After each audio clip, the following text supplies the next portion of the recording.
దినవృత్తాంతముల మొదటి గ్రంథము 28వ అధ్యాయము. గోత్రముల పెద్దలను వంతుల చొప్పున రాజునకు సేవ చేయు అధిపతులను, సహస్రాధిపతులను, శతాధిపతులను, రాజునకును రాజకుమారులకును కలిగియున్న యావత్తు చరాస్తి మీదను స్థిరాస్తి మీదను ఉన్న అధిపతులను, అనగా ఇశ్రాయేలీల పెద్దలనందరినీ, రాజునొద్దనున్న పరివారమును, పరాక్రమశాలులను, సేనా సంబంధులైన పరాక్రమశాలులనందరినీ రాజగు దావీదు యెరూషలేమునందు సమకూర్చెను. అప్పుడు రాజైన దావీదు లేచి నిలవబడి ఇలాగు సెలవిచ్చెను: నా సహోదరులారా, నా జనులారా, నా మాట ఆలకించుడి. యెహోవా నిబంధన మందసమునకును మన దేవుని పాదపీఠమునకును విశ్రమ స్థానముగా ఉండుటకు ఒక మందిరము కట్టించవలనని నేను నా హృదయమందు నిశ్చయము చేసుకొని సమస్తము సిద్ధపరిచితిని.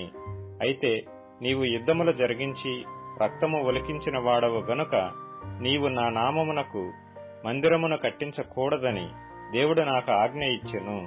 ఇశ్రాయేలీల మీద నిత్యము రాజునై ఉండుటకు ఇశ్రాయేలీల దేవుడైన యెహోవా నా తండ్రి ఇంటి వారందరిలోనూ నన్ను కోరుకొనెను.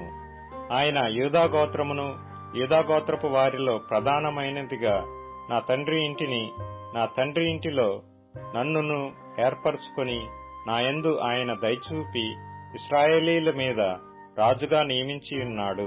యెహోవా నాకు అనేక మంది కుమారులను దయచేసి ఉన్నాడు. అయితే ఇశ్రాయేలీలపైని యెహోవా రాజ్య సింహాసనము మీద కూర్చుండుటకు ఆయన నా కుమారులందరిలో సొలొమోనును కోరుకొని ఆయన నాతో ఈలాగు సెలవిచ్చెను: నేను నీ కుమారుడైన సొలొమోనును నాకు కుమారునిగా ఏర్పరచుకొని ఉన్నాను. నేను అతనికి తండ్రినై యుందును. అతడు నా మందిరమును, నా ఆవరణములను కట్టించును. మరియు నేటి దినమున చేయుచున్నట్లు అతడు ధైర్యము వహించి నా ఆజ్ఞలను, నా న్యాయ విధులను అనుసరించిన ఎడల నేను అతని రాజ్యమును నిత్యము స్థిరపరచుదును. కాబట్టి మీరు ఈ మంచి దేశమును స్వాస్థ్యముగా అనుభవించి మీ తరువాత మీ సంతతి వారికి శాశ్వత స్వాస్థ్యముగా దానిని అప్పగించున్నట్లు మీ దేవుడైన యెహోవా మీకిచ్చిన యాజ్ఞలన్నీయు ఎట్టివో తెలుసుకొని వాటిని గైకొనుడి అని యెహోవా సమాజమునకు చేరిన ఇశ్రాయేలీలందరూ చూచుచుండగను, మన దేవుడు ఆలకించుచుండగను నేను మిమ్మును హెచ్చరిక చేయుచున్నాను.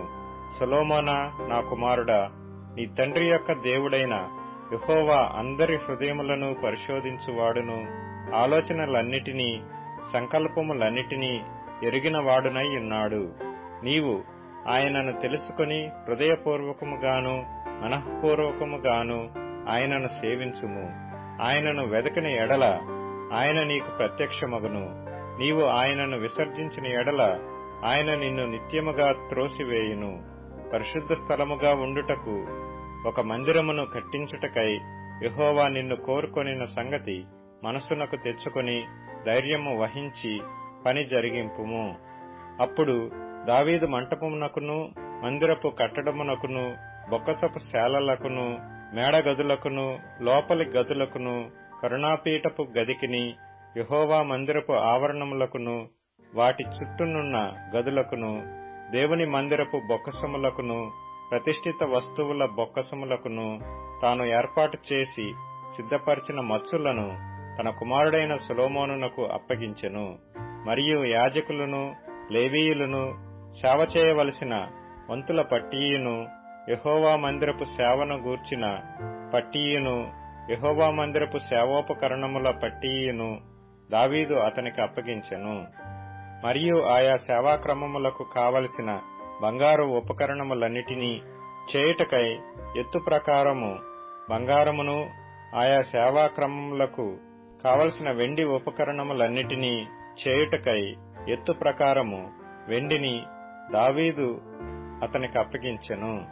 బంగారు దీపస్తంభములకును వాటి బంగారు ప్రమిదలకును, ఒక్కొక్క దీపస్తంభమునకును దాని ప్రమిదలకును కావలసినంత బంగారమును ఎత్తు ప్రకారముగాను, వెండి దీపస్తంభములలో ఒక్కొక్క దీపస్తంభమునకును దాని ప్రమిదలకును కావలసినంత వెండిని ఎత్తు ప్రకారముగాను, సన్నిధి రొట్టెలు ఉంచు ఒక్కొక్క బల్లకు కావలసినంత బంగారమును ఎత్తు ప్రకారముగాను, వెండి బల్లలకు కావలసినంత వెండిని, ముండ్ల కొంకులకును, గిన్నెలకును, పాత్రలకును కావలసినంత అచ్చ బంగారమును, బంగారు గిన్నెలలో ఒక్కొక్క గిన్నెకు కావలసినంత బంగారమును ఎత్తు ప్రకారముగాను, వెండి గిన్నెలలో ఒక్కొక్క గిన్నెకు కావలసినంత వెండిని ఎత్తు ప్రకారముగాను, ధూపపీఠమునకు కావలసినంత పుటము వేయబడిన బంగారమును ఎత్తు ప్రకారముగాను, రెక్కలు విప్పుకొని యెహోవా నిబంధన మందసమును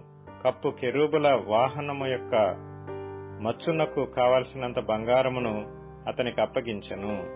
ఇవి అన్నియూ అప్పగించి, యెహోవా హస్తము నా మీదికి వచ్చి ఈ మచ్చుల పని అంతయు వ్రాతమూలముగా నాకు నేర్పెను అని సొలొమోనుతో చెప్పెను.